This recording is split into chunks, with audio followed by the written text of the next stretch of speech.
Hello and welcome to episode 3 of Your Way. So today we are going to be diving into your rule book, and I am titling the episode of this podcast Throwing Out the Rules. So whilst you may have heard me talk about this topic before, today is going to be slightly different, so don't check out, stay tuned in. So we all are given a set of rules, conscious and unconscious rules, throughout our lives. So we're given a rule book by our parents, which will largely mirror their rule book for how we're supposed to behave, how we're supposed to look, the type of jobs we're supposed to do, all of this stuff. It's conditioned into us really, really early. And then you go to school. And again, you're conditioned how you're supposed to learn, the subjects that you're supposed to be interested in. We grow up a little bit more. We read books, more conditioning, more rules. We become teenagers. We look at magazines. And whether you are male or female or you identify as whatever, right? There's the pictures on the front telling you how you're supposed to look, how you're supposed to eat. Interesting, by the way, when we've got like, you need to look like this. And yet our food supply is filled up with loads of foods that mean we look anything but, unless we've got like severe willpower.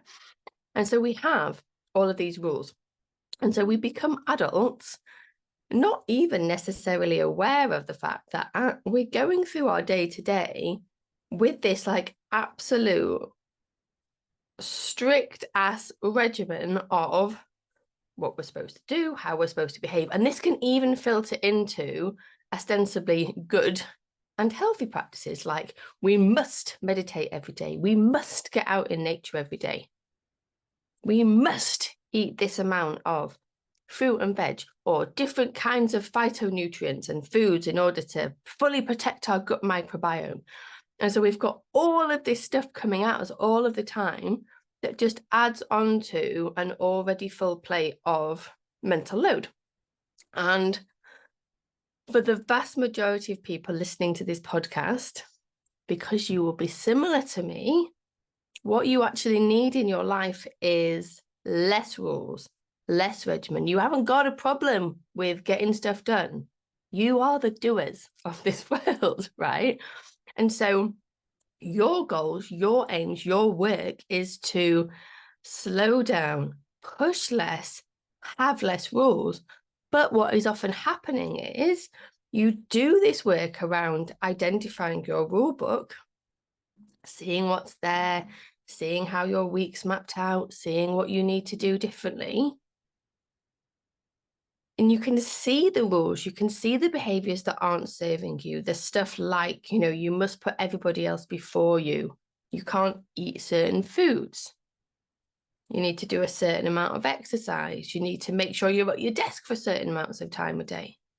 You can't let other people down. All of this stuff feeding in, and you see all of this and you're like, some of this is not serving me. Some of this is not that helpful for this phase of my life where I'm being asked to push less. A lot of you are on the verge of or have experienced burnout, and you're like, there's got to be a different way. But often what you are doing is you are substituting all the rules you had for a load of other rules. So I'll give you some examples. You might think, oh, okay, well, I'm doing too much exercise. So instead of going to the gym 4 times a week, I'm just going to go to the gym 2 times a week. Or instead of going for 3 walks a day, I'm just going to go for 1 walk a day. But then you've still got this rule. So what happens on the weeks where you don't want to go to the gym at all? It's like, but I've told myself I'm going to go twice. And so either you push yourself and you override to still go twice, or you then feel guilty because you haven't met this objective that you set. Or the days when the weather's glorious and you're feeling sociable and you just feel called to be outside more, but you're like, well, no, I've told myself I'm going to slow down. So there's only 1 walk allowed today. Right? And so we continue to wrap ourselves up in knots. Now, layer into this the fact that as a society, we are very goal driven, we are very results driven.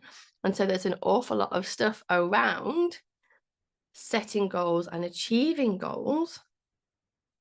It can be hard to navigate all of this stuff because it's like, well, hang on a minute. If I want to get X, Y, and Z done, it does make sense for me to have some goals and some metrics in order to get there. But yet, if I'm not supposed to have any rules, like how am I ever supposed to get stuff done? Like, how do I do this? And what I'm about to say, you get to apply your way. Like, you can take this with a grain of salt or you cannot. But my belief is that the vast majority of people listening to this don't have an issue with pushing and getting stuff done. You aren't the lacking motivation group, okay? I know I've said that before, but I'm going to say it again.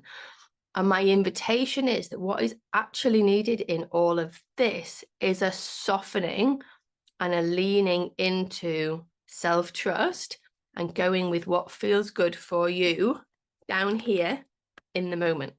So taking away, sorry, and for people who are not watching this on YouTube, I'm touching like my stomach area.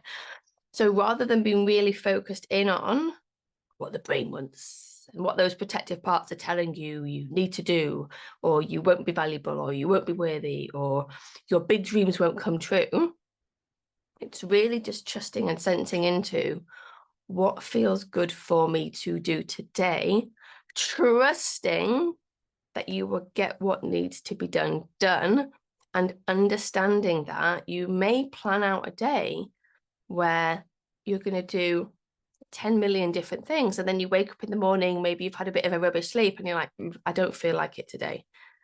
Now, there are schools of thought that say you should push through and override because you've made a promise to yourself. And if you've made a commitment to your calendar, then you should do what's on your calendar. And if that's your way, great. But I also want to offer an alternative. And the alternative is sometimes it's okay to look at the calendar and be like, not today, not today. And what you need to do is slow down and stop pushing and have a day of taking care of yourself, knowing that what you are doing is filling back up the energy tank so that at that point in time where your resources are full again, you can go and chunk through that stuff you were going to do in a much, much shorter space of time. And this stuff is a practice. Leaning into self-trust is a practice. Drowning out the noise of you need goals, you need to make sure that you set commitments and you must do everything that you say you're going to do, otherwise you completely ruin the trust with yourself. To drown that out when it's not relevant for you because you're a pusher and a doer and you do not need more than that is a practice. But I hope that this gives you some stuff to think about and some stuff to start building on and noticing. So your takeaways are, well, what are my rules? Where can I soften them? And is there a place I can aim to get to somewhere up here where I can just throw the rule book out altogether and let myself and what I need and how I feel in the day guide me? So the first coach that I ever worked with, and I still work with her now, she has this lovely phrase, which is have a plan and hold it loosely. So we can have a broad outline for what we want to achieve, and then we can modify that depending on how we feel. So I hope that you found that super helpful. And the starting point in all of this is, how do we start to understand and listen into, well, what is the body trying to say? How do I feel on the day? Like, so often we are so used to overriding and pushing that question of like, well, trust yourself and what you need. You're like, I can't tell. And also sometimes our brains are so loud that we can't get past, like, what do we actually need? Because there's this part of you that's like, you need to push and you need to push and you need to push now, and I'm impatient and we've not got time for anything else. You just need to get on with it. And so a big, big part of this work is getting back in touch with our innate voice, our needs, and really being able to lean into what we need, what feels good for us, and then being able to access actually saying it and doing it. And so if this stuff is resonating with you and you're like, yeah, I haven't really got access to that, I want to invite you to come to my next Find Your Voice masterclass. So this is an hour class. It's super accessible. It's £29, high value class to help you start to access what you want, what you need, and be able to communicate that first with yourself and then with others. So the next one of those will be on Tuesday, the 17th of October at 4 p.m. UK time, which is 11 a.m. Eastern. Use the link in the show notes to sign up. And I look forward to exploring with you live how you can start to find your voice your way. Have a great week, and I will see you next time. Bye-bye.